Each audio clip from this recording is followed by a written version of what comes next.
Chapitre 17. Chat, rat et chien. Harry eut l'impression que le choc lui avait vidé la tête.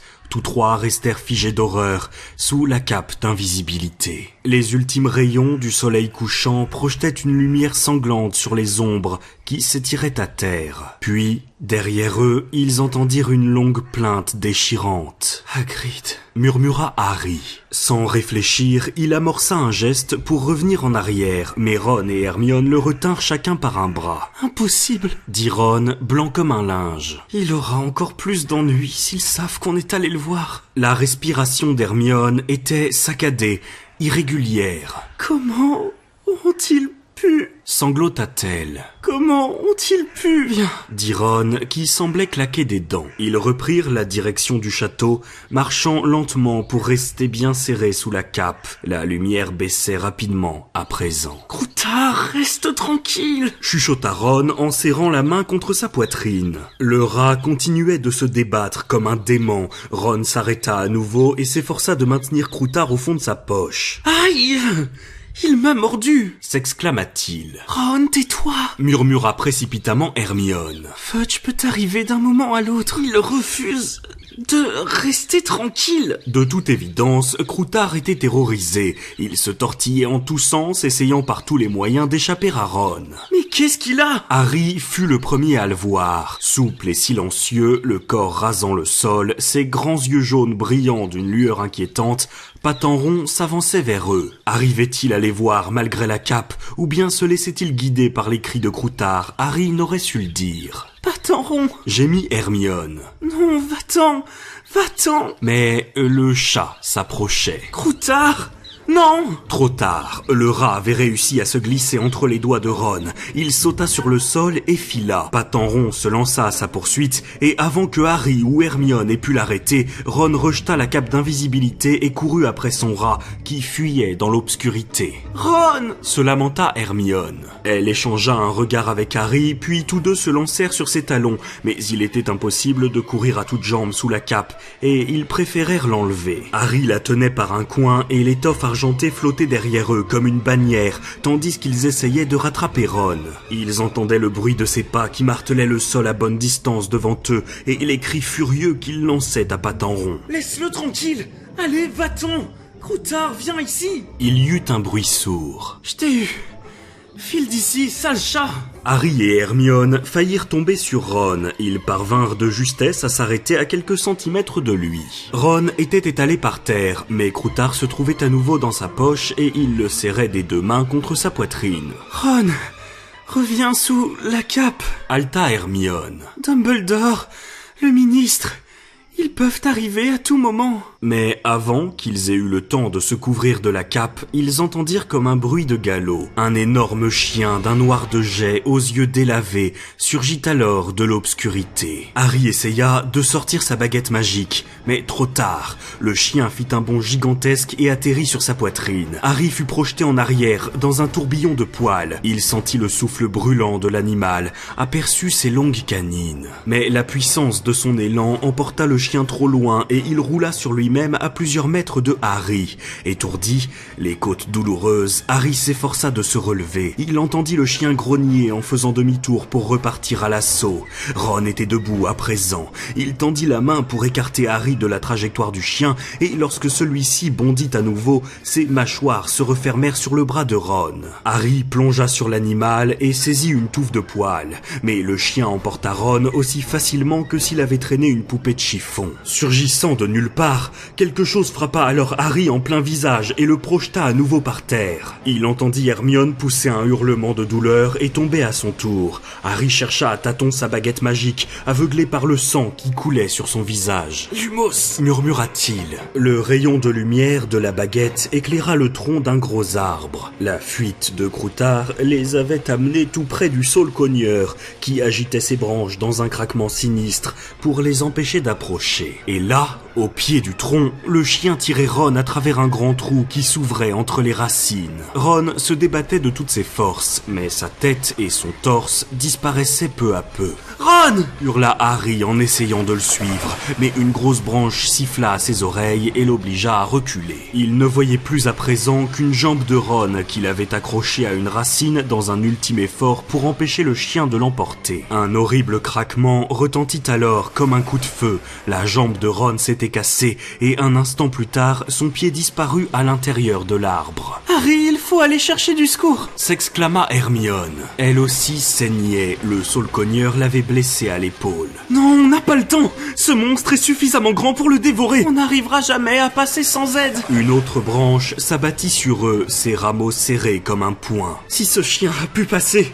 nous aussi on devrait y arriver !» dit Harry, le souffle court, en essayant de se faufiler entre les branches déchaînées qui s'agitaient en tous sens. Mais il était impossible de s'approcher des racines de l'arbre sans recevoir un coup dans la figure. « Au secours !» murmura précipitamment Hermione en dansant sur place, sans savoir quoi faire. « S'il vous plaît !» Patten Rond se précipita alors vers l'arbre. Il ondula entre les branches comme un serpent et posa ses pattes avant sur le nœud d'une racine à la base du tronc. Soudain, l'arbre s'immobilisa, comme pétrifié. Plus une seule feuille ne remuait. « Patten Rond !» murmura Hermione, décontenancée. Elle serra le bras de Harry si fort qu'elle lui fit mal. « Comment savait-il, il est ami avec ce chien ?» répondit sombrement Harry. « Je les ai vus ensemble. Viens, et sors ta baguette magique. » Ils se précipitèrent sur le tronc de l'arbre, mais avant même qu'ils aient atteint l'ouverture entre les racines, Patten Rond s'y était déjà glissé et avait disparu à l'intérieur. Harry le suivit, la tête la première, et glissa à plat ventre sur une surface inclinée qui le mena à l'entrée d'un tunnel au plafond bas. Patten Rond se trouvait un peu plus loin, les yeux brillants dans le rayon de lumière que projetait la baguette magique. Quelques instants plus tard, Hermione arriva à son tour. « Où est Ron ?» murmura-t-elle, terrifiée. « Par ici », répondit Harry en s'avançant dans le tunnel, le dos courbé. « Où mène ce passage ?» « Je n'en sais rien. Il est indiqué sur la carte du maraudeur. Mais Fred et George disent que personne ne s'y est jamais aventuré. La carte ne montre pas où il débouche. Mais il doit sûrement aller jusqu'à Préolard. » Il progressait aussi vite qu'il le pouvait, presque plié en deux. Devant eux, la queue touffue de Patten Rond apparaissait par instants. Le tunnel semblait aussi long que celui qui menait chez Honeydux. Harry, hors d'haleine, ne cessait de penser à Ron en se demandant ce que l'énorme chien avait bien pu faire de lui. Enfin, le sol remonta en pente douce, puis le tunnel décrivit une courbe. Patten Rond avait disparu, mais Harry vit une lueur qui filtrait à travers une petite ouverture. Hermione et lui s'arrêtèrent un instant pour reprendre leur souffle, puis ils poursuivirent leur chemin en avançant prudemment, leur baguette magique à la main. Derrière l'ouverture éclairée, ils découvrirent une pièce poussiéreuse dans laquelle régnait un désordre indescriptible. Le sol était couvert de taches, tous les meubles étaient cassés comme si quelqu'un s'était amusé à les fracasser, et les fenêtres étaient obstruées par des planches. Harry lança un regard à Hermione. Elle semblait terrifiée, mais elle lui fit un petit signe de tête pour l'encourager à entrer. Harry se glissa à travers l'ouverture et regarda autour de lui. La pièce était déserte, mais il y avait à sa droite une porte ouverte qui donnait sur un couloir sombre. Hermione saisit soudain le bras de Harry. Ses yeux grands ouverts contemplaient les fenêtres obstruées. « Harry !» murmura-t-elle. « Je crois que nous sommes dans la cabane hurlante. » Harry montra une chaise en bois dont il manquait plusieurs morceaux, notamment l'un des pieds qui avait été arraché. « Les fantômes ne cassent pas les chaises, » dit-il lentement. Au même instant, il y eut un craquement au-dessus de leur tête. Quelque chose avait bougé au premier étage. Tous deux levèrent les yeux vers le plafond. Hermione serrait le bras de Harry avec une telle force qu'il commençait à avoir des fourmis dans les doigts. Il se tourna vers elle et haussa les sourcils d'un air interrogateur. Elle fit alors un nouveau signe de tête et le lâcha. Le plus silencieusement possible, ils franchirent la porte ouverte, avancèrent dans le couloir et montèrent un escalier délabré. Une épaisse couche de poussière recouvrait tout, à l'exception d'une longue trace brillante sur le sol, indiquant qu'on avait traîné quelque chose ou quelqu'un au premier étage. Ils atteignirent un palier plongé dans l'obscurité. Nox, murmurèrent-ils d'une même voix, et les rayons de lumière que projetaient leurs baguettes s'éteignirent aussitôt. Une porte était entr'ouverte. Ils entendirent alors un bruit derrière le panneau, un faible gémissement suivi d'un ronronnement sonore. Harry et Hermione se regardèrent puis échangèrent un signe de tête approbateur. Brandissant sa baguette magique, Harry donna un grand coup de pied dans la porte qui s'ouvrit à la volée. Patenron était allongé sur un magnifique lit à baldaquin poussiéreux et se mit à ronronner de plus belle en les voyant apparaître. À côté de lui, Ron était recroquevillé sur le sol et tenait sa jambe qui formait un angle inquiétant. Harry et Hermione se précipitèrent sur lui. « Ron, comment tu te sens? Où est le chien? Ce n'est pas un chien !» gémit Ron, les mâchoires serrées par la douleur. « Harry, c'est un piège !»« Quoi? Le chien, c'est lui !» C'est un animagus. Ron fixait quelque chose derrière Harry. Celui-ci se retourna. L'homme qui se tenait dans l'ombre claqua la porte derrière lui. Une masse de cheveux sales et emmêlés lui tombait sur les épaules. Sans ses yeux qui brillaient au creux de ses orbites sombres et profondes, on aurait pu penser qu'il s'agissait d'un cadavre. Sa peau cireuse était tellement tendue sur les os de son visage qu'on croyait voir une tête de mort. Un rictus découvrait ses dents jaunes. C'était Sirius Black. « Expelliarmus !» lança-t-il d'une voix rauque en pointant vers eux la baguette magique de Ron. Harry et Hermione furent aussitôt désarmés. Leurs baguettes magiques leur sautèrent des mains et Black les attrapa au vol.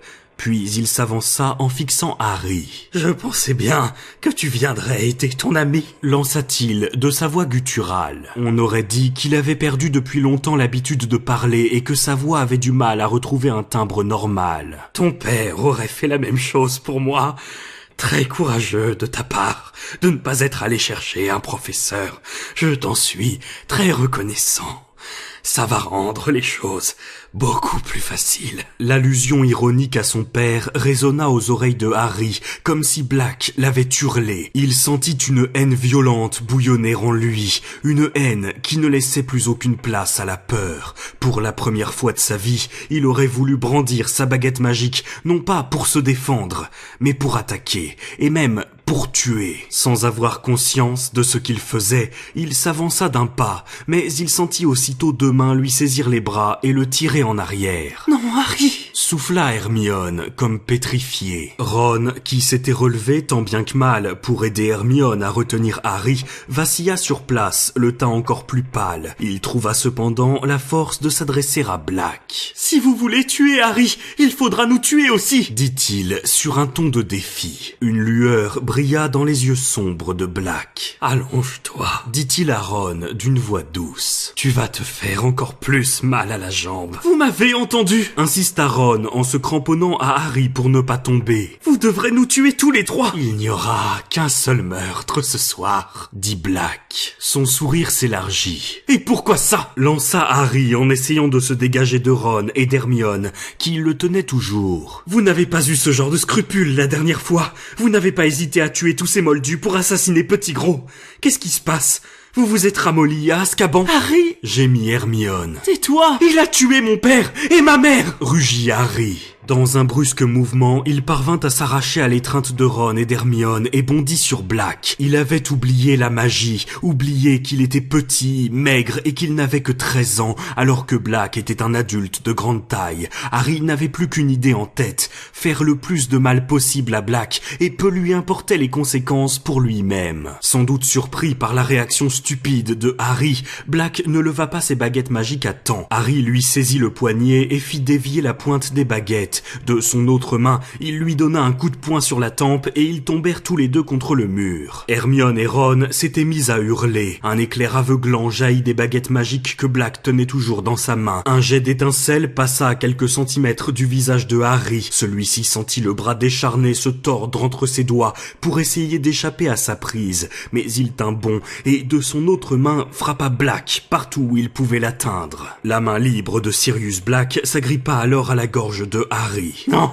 dit-il dans un sifflement. J'ai attendu trop longtemps. Les doigts de Black se resserrèrent. Harry, les lunettes de travers, suffoquait. Soudain, il vit jaillir le pied d'Hermione. Avec un grognement de douleur, Black lâcha Harry. Ron s'était jeté sur la main dans laquelle il tenait les baguettes magiques et Harry les entendit tomber sur le sol. Il se libéra des corps enchevêtrés et vit sa propre baguette rouler sur le sol. Il plongea dessus, mais...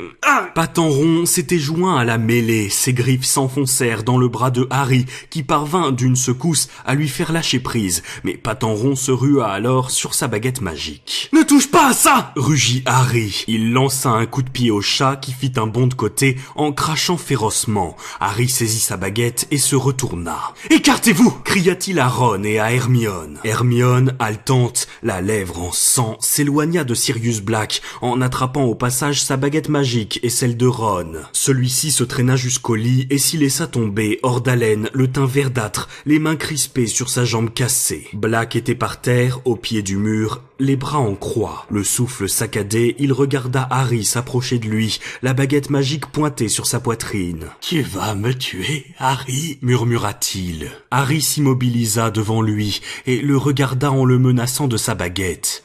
Une ecchymose se formait peu à peu autour de l'œil gauche de Black, et son nez saignait. « Vous avez tué mes parents » dit Harry, la voix légèrement tremblante, mais la main qui tenait la baguette ne tremblait pas. Black leva vers lui ses yeux profondément enfoncés dans leurs orbites. « Je ne le nie pas, » dit-il très calme. « Mais... si tu connaissais toute l'histoire... » « Toute l'histoire, répéta Harry, qui sentait le sang battre à ses oreilles. Vous les avez vendus à Voldemort, c'est tout ce que je sais. Il faut que tu m'écoutes, dit Black d'une voix soudain tendue. Tu le regretteras si tu ne le fais pas.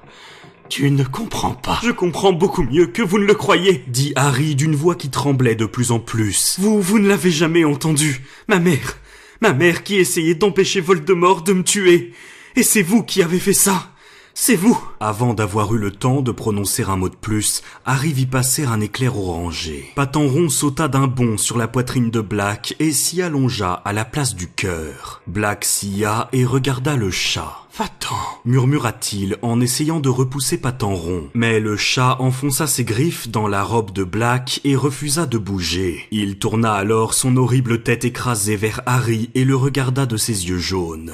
Hermione laissa échapper un sanglot. Harry, sa baguette magique fermement serrée entre ses doigts, regarda Black et Patin Rond. Après tout, s'il lui fallait aussi tuer le chat, quelle importance! Il était de mèche avec Black. S'il était disposé à mourir en le protégeant, ce n'était pas l'affaire de Harry.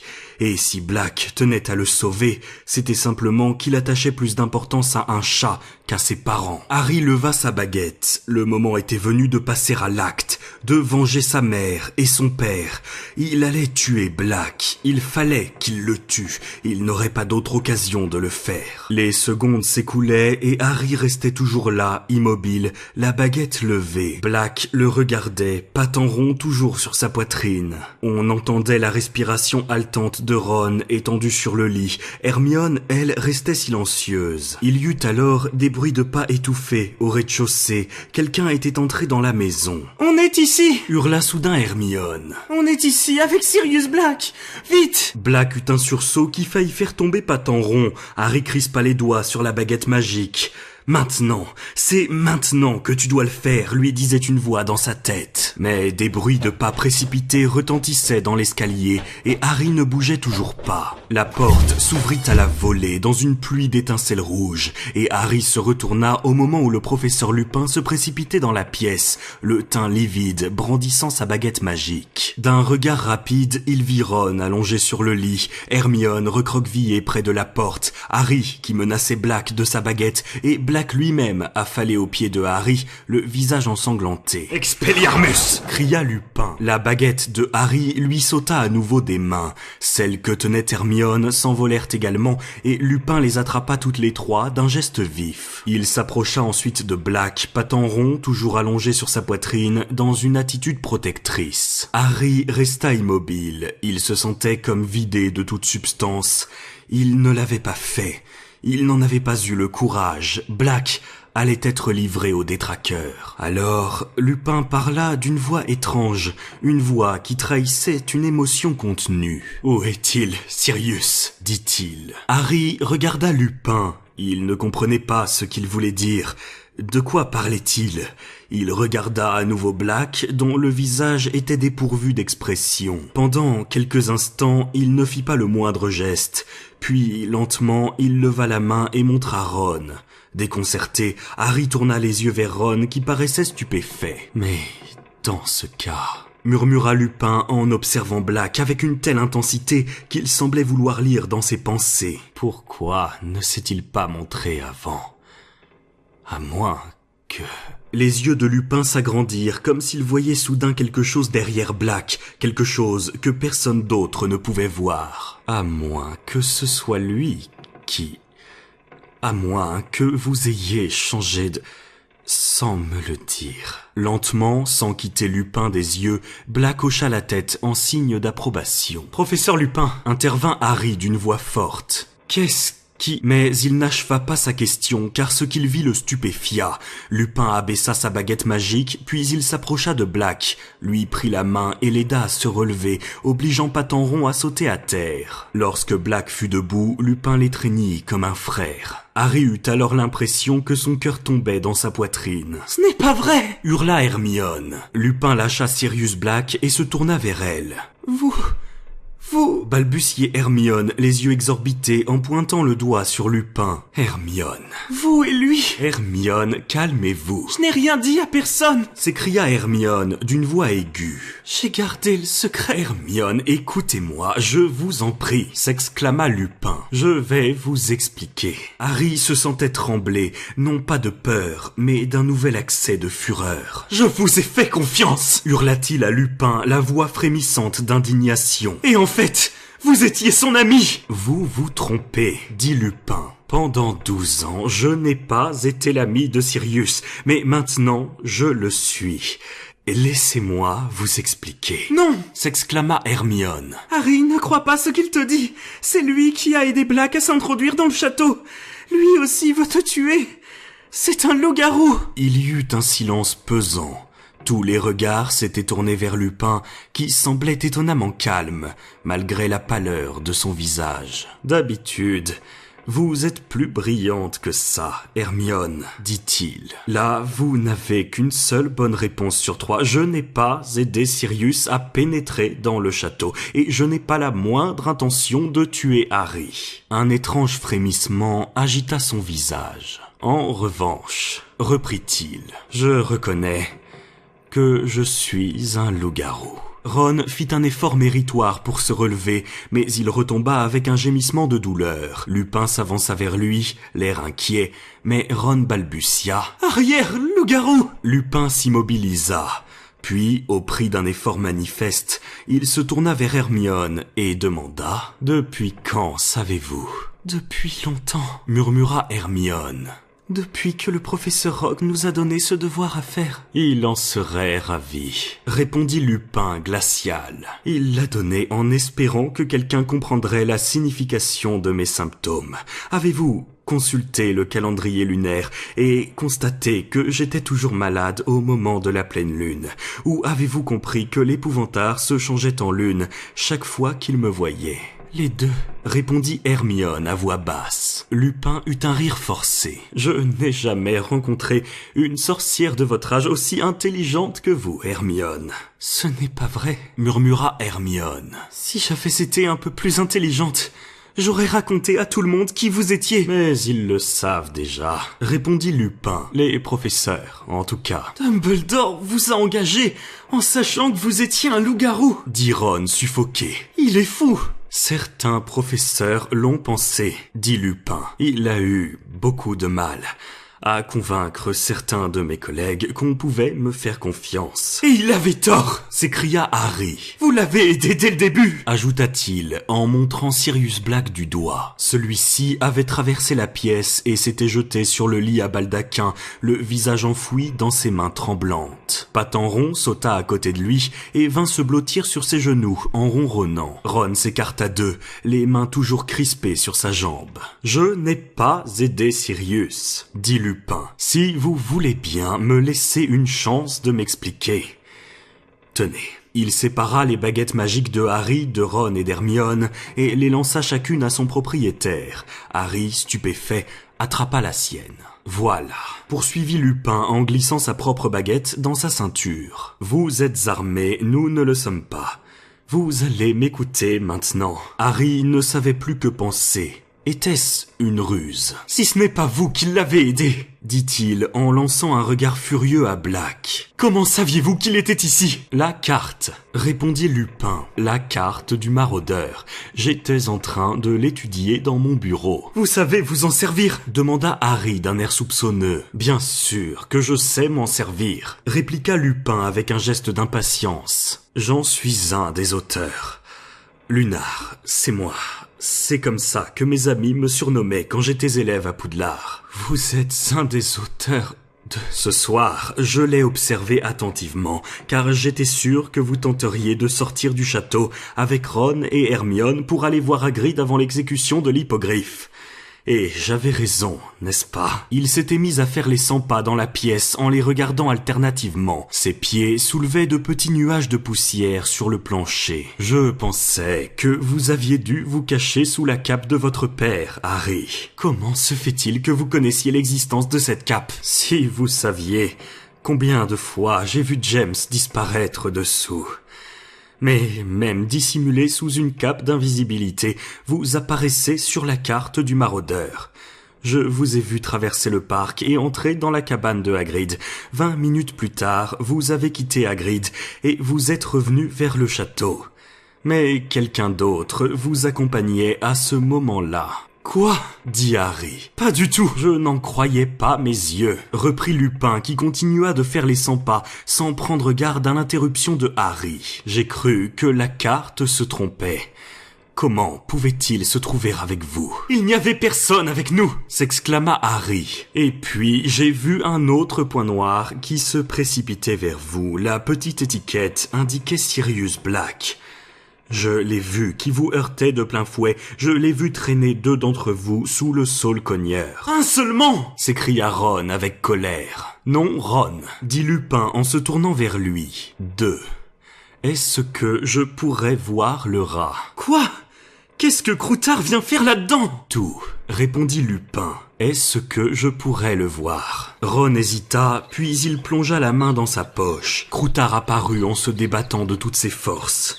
Ron dut l'attraper par la queue pour l'empêcher de fuir. Patenron se dressa sur les genoux de Black en lançant une sorte de sifflement. Lupin s'approcha alors de Ron et regarda fixement Croutard en retenant sa respiration. « Quoi ?» répéta Ron, l'air effaré, en serrant Croutard contre lui. « Qu'est-ce que mon rat vient faire là-dedans ?»« Ce n'est pas un rat !» dit Sirius Black de sa voix rauque. « Bien sûr que si, c'est un rat !»« Non !» dit Lupin à voix basse. « C'est un sorcier. Un animagus !» ajouta Black. « Il s'appelle Peter Pettigrew !»